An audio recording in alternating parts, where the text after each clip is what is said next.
Hey guys, I welcome you all once again. तो चलो, दीपावली हो चुकी है एंड पूरा फेस्टिव सीजन ओवर हो चुका है। तुमने बहुत सारे बॉम्ब फोड़े हैं, बहुत पटाखे फोड़े हैं। 45 दिन में पेपर है, वो भी पटाखा ही है। पटाखे से कम नहीं, उसको भी फोड़ना है, अच्छे से फोड़ना है। एंड इस बार हमको क्लियर करना है, फॉर श्योर क्लियर करना है। कुछ लोग ऐसे होंगे जिन लोगों के बहुत सारे डाउट्स दिमाग में होंगे, क्या क्या चीजें हमको रखनी पड़ती हैं, कैसे कैसे हमको आगे प्रिपेयर करना है। सबने पढ़ाई तो की है, बट उसको लास्ट मोमेंट पे समराइज करने में, क्योंकि सिलेबस इतना नहीं है, सिलेबस इतना है, तो लास्ट मोमेंट पे उसको समराइज कैसे करना है। I am going to discuss each and every single thing. Stay tuned, watch till end. एक एक क्वेस्ट है, 2x पे देख लो, बट लास्ट तक देखो भाई, तुम्हारे बहुत काम में आने वाला है ये वीडियो। किसी के लिए भी हो, एक्जी प्रोफेशनल, सबके लिए। तो चलो लेट्स बिगिन। सबसे पहले मैं बात करूंगा एग्जी प्रोफेशनल में। बाइफरकेट नहीं कर रहा, ये पॉइंट सबके लिए एप्लीकेबल होंगे। तुम्हारी क्लासेस कंप्लीट हो चुकी हैं, तुम्हारे मॉक टेस्ट कितने हो चुके हैं, तुम्हारा रिवीजन पैटर्न कैसा चल रहा है। I will be discussing each and every single thing. So सबसे पहले I am hoping, I am assuming तुम लोगों की क्लासेस आज की डेट में खत्म हो चुकी हैं। नहीं हुई ना?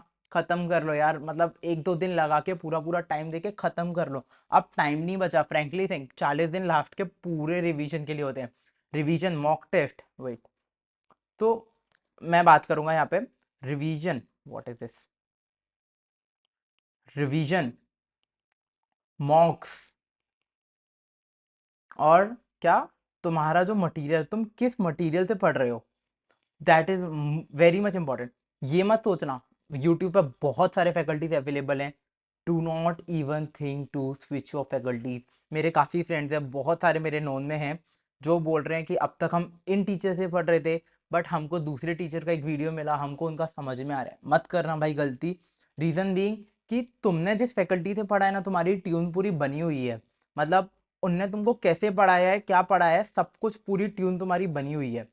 तो उनसे आई विल सजेस्ट, जो भी मटेरियल तुम्हारे पास है उसी मटेरियल से पढ़ो, जिस फैकल्टी को तुम फॉलो करते आए, बिकॉज हर एक फैकल्टी सब कुछ कवर करवाता है। एंड तुमने उनके लेक्चर्स वगैरह लिए, यू नो वो किस पेज से जाते हैं, यू नो वो कहाँ से मतलब किस लेवल तक वो लेके जाते हैं। तो do not even think to change your faculty और switch your faculty at this moment, because ये एक बहुत बड़ा ब्लंडर होता है।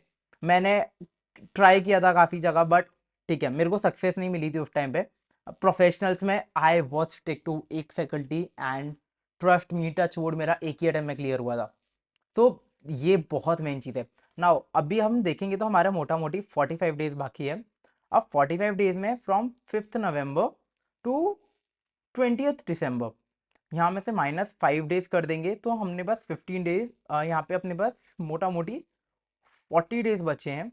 एंड 15 दिसंबर तक का टाइम है अपने पास, 5 दिन। यू नो फर्स्ट पेपर, तो पहले पेपर के लिए हमने माइनस कर दिया।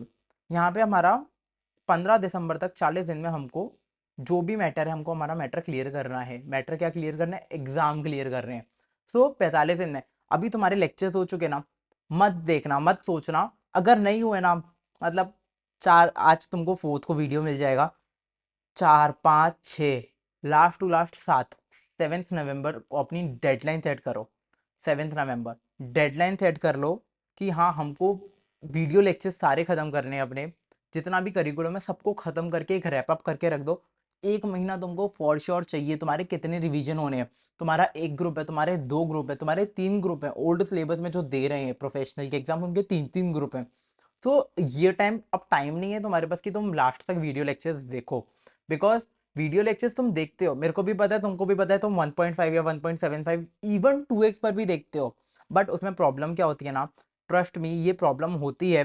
तुमने वो वीडियो तो देख लिया, तुमको दिमाग में भी चला गया, बट तुम उसको रिटेन नहीं कर पाओगे। तो टाइम नहीं है आप वीडियो देखने का। Now it's high time, it's time for revision, mocks and material. Material मतलब either this can be your short notes, ये तुम्हारी शॉर्ट नोट्स हो सकती हैं, तुम्हारे फैकल्टी ने तुमको समराइज करके दिया होगा, वो हो सकती है, समरी नोट्स हो सकते हैं, या तुमने और कोई चार्ट्स वगैरह से तुमने किया होगा। तो चार्ट्स एंड ऑल तुम जो भी बनाते हो वो सब होता है। तो इन सब चीज़ों को दिमाग में रखना है। एंड हमको कैसे आगे बढ़ना है ना, मोटा मोटी 5 नवंबर से, अब तुम अगर एक रिवीजन तुम्हारा हो गया ना, you are at a very amazing position, क्योंकि तुम्हारा फर्स्ट रिवीजन हो चुका है। बट काफ़ी लोग ऐसे हैं जिनका एक एक भी रिवीजन नहीं हुआ। सो फ्रॉम 5 नवंबर पूरी टाइमलाइन है, मतलब ट्रस्ट मी। इसके पहले मैं एक और चीज बहुत क्लियर लिख दूं और इवन बोल्ड लेटर्स में लिख दूं, टाइमलाइन। एक तुमने पढ़ा होगा, ऑडिट वाले जो भी हैं उनको पता होगा टाइमलीनेस का कॉन्सेप्ट होता है एक, मतलब कुछ भी चीज करो ना उसका एक टाइम फिक्स कर लो। अगर तुमने उसका टाइम फिक्स नहीं किया ना तुमको फॉर श्योर दिक्कत होगी। अब तुम बोलोगे भैया आप हर चीज में बोलते हो दिक्कत होगी, दिक्कत क्यों होगी ना, क्योंकि अगर तुमने मान लो अब तुमने लगाया कि मेरा 15 नवंबर तक मेरा एक्स टॉपिक पूरा हो जाएगा, बट 15 नवंबर को तुम, अगर तुम्हारा कोई टारगेट नहीं होगा ना, तुमको पता ही नहीं हमको 15 नवंबर तक कहाँ पहुंचना है, तुम्हारी डेस्टिनेशन फिक्स नहीं है, तो अगर ये तुम्हारा टारगेट यहाँ पे सेट नहीं है ना तो नहीं होगा, ये तुम एक्स तक नहीं पहुंच पाओगे, तुम्हारा अगर कुछ प्लान नहीं हुआ। बट अगर तुमने सोच लिया ना मेरा 15 नवंबर तक एक्स टॉपिक खत्म हो जाने चाहिए, इतने इतने नंबर ऑफ टॉपिक से इतने सब्जेक्ट खत्म हो जाने चाहिए, कुछ नहीं होगा तुम्हारा 50%, 60% और इवन 70%, इतना तक तो तुम्हारा हो सकता है ना, मतलब बहुत हाई चांसेस हैं कि अगर तुमने टाइमलाइन बनाई है ना तो तुम्हारा बहुत इजीली सॉर्टेड वे में यहाँ पे 50, 60, 70% बहुत इजीली हो जाएगा। अच्छा, एक ये मत करना हर कुछ बना दो, अचीवेबल टारगेट बनाना। मतलब यार तुमने सोच लिया कि मेरे को 5 दिन में पूरा अपना फंडिंग खत्म करना है। यार अगर तुम्हारे 2 रिवीजन हो चुके हैं ना, ट्रस्ट मीट्स वेरी वेल, मतलब बहुत अच्छे से पॉसिबल है। मतलब अगर तुम्हारा एक बार अच्छी रीडिंग हो चुकी है, एक बार तुम्हारा रिवीजन हो चुका है, सेकंड रिवीजन बहुत इजीली पॉसिबल है। बट तुमने सोच लिया ना कि हाँ हम पहला रिवीजन पहली रीडिंग हम 5 दिन में कर रहे हैं, और 5 दिन में कैसे पूरे पूरे 5 दिन नहीं दे रहे हैं, हम डेली डेली बेसिस पे और भी सब्जेक्ट कवर कर रहे हैं एंड हम उसमें 5 दिन दे रहे हैं, नहीं होगा, बिकॉज तुम्हारा टाइमलाइन ही फिक्स नहीं था।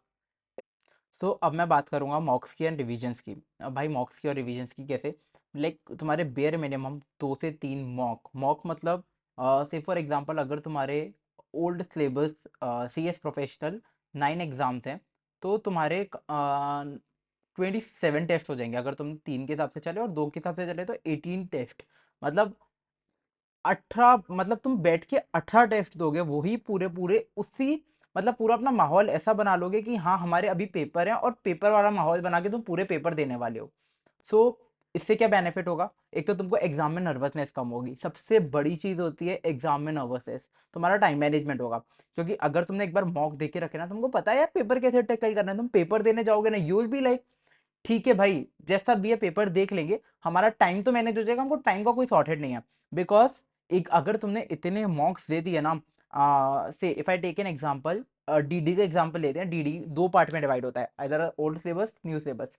ओल्ड सिलेबस में ये किसी में भी करते हैं डीडी, या फिर हम कोई भी सब्जेक्ट ले लेते हैं, I am not sticking to DD, कोई भी सब्जेक्ट पार्ट्स में डिवाइड होता है, एक्जी में हो या प्रोफेशनल में हो, वो जो पार्ट्स में डिवाइड होता है अगर तुमने मॉक्स देके रखे हैं ना तो यू नो कि पहले कौन सा पार्ट हमको अटेम्प्ट करना चाहिए। तो एक मैं यहाँ पे पॉइंट लिख देता हूँ, पार्ट वाइज अटेम्प्ट। तो पार्ट वाइज अटेम्प्ट करने से क्या होगा, बेसिकली तुम पेपर में तुम इतना सोचने में टाइम नहीं दोगे कि मेरे को पहले कौन सा करना। ऑब्वियसली अगर कुछ सिनेरियोज ऐसे आ जाते हैं कि भाई पेपर ही पूरा हवा में जा रहा है तो सोचना ही पड़ेगा, that is another option, but generally generally ऐसा नहीं होता है।